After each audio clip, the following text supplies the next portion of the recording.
So whilst I've got a nice mix of my background colour, I'm going to add a little bit more blue back into that because I just feel it's too black.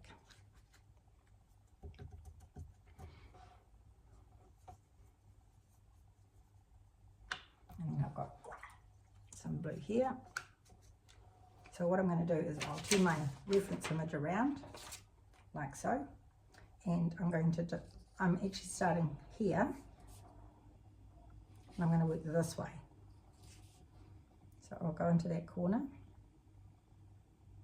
because I want this to be a nice crisp line. This is not a very good brush to be using this for, but we'll carry on.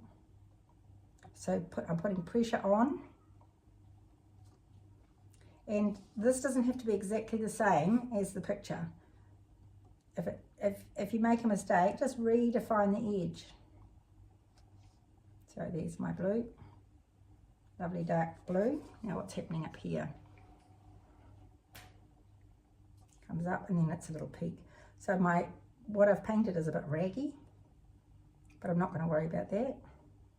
I'm going to paint some shapes here, fill that in there,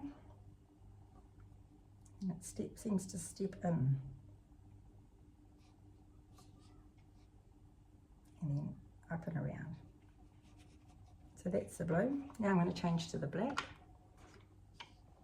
and carry on. So this is a better brush for defining the edge. That was a bit of a raggy brush.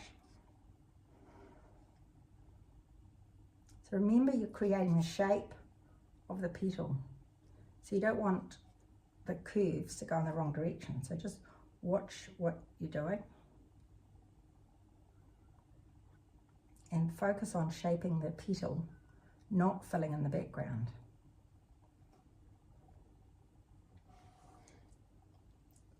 Paint on my brush.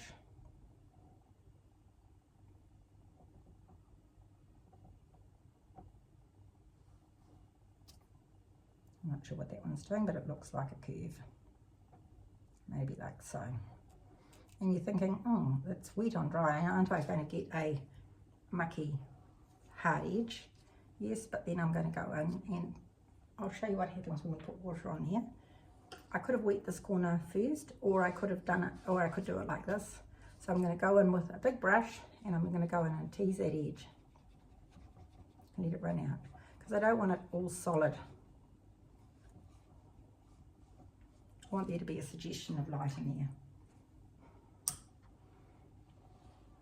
Then I'm going to pick up some of my pink. Strong version of the pink, and on a wet brush, and I'm going to drop some in, and that'll just disappear. I'll use some quinacridone red too, so it's not too pinky. That's just going to suggest that there's another petal or another flower nearby. And I'll pull some of the dark through into it. And you can just have a nice time playing with that. I can even add a little drop of water. And it's all wet, so you've got plenty of time. So I'm just going to add it. I'll show you what happens when you add a drop of water. So it's starting to dry off. It's got, I don't know whether you can see what the sheen is like on it, but it's starting to go off, if you like. So I'm going to add a drop of water with a small brush, which I haven't wiped off, so it's got water on it. So if I hold it up like this, it'll form, no, not quite, it'll form a little drop on the end. So I'm just going to drop it on here, close to the edge. So I'm just touching it. Going to drop water on. You can't see anything yet, but just wait. And a little tip. Now you can see the water pushing, pushing, pushing. And if you tip it, it'll go in the direction that you're tipping. And I'm going to add another drop to in the same place, not somewhere else, just in the same place. So it's more water. Now you can see it going.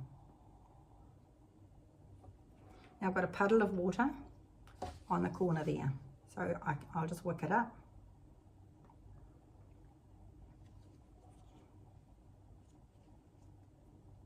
And I'll just pull it out to the edge with my finger, just to float it all to the very edge. And this is blossoming nicely into there. And I know you don't want blossoms in the wrong places, but to me backgrounds are great places for blossoms. If you get a blossom and you don't like it, you can just go over the top of what you painted in the first place. So here's my brush loaded with the blue again. And I can just re-wet that, repaint that piece. So it's wetting it, so then the blue is pushing back the other way. And it's quite a nice effect now. It's in there. I'm redefining this edge now because I mucked it up. And I'll just pull that blue out into there. So you see what the water's done now? It's created a nice shape. Well, I think it's a nice shape.